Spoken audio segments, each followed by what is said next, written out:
दोस्तों आज का इम्पोर्टेंट वर्ड है मैड।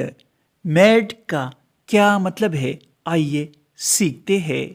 मैड का उर्दू मतलब है पागल, दीवाना, बावला या बरहम।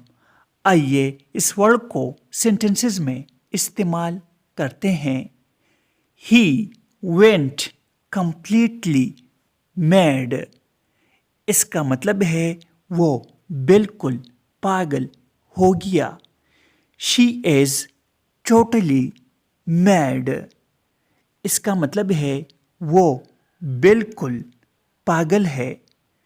Completely means मुकम्मल तौर पर या बिल्कुल।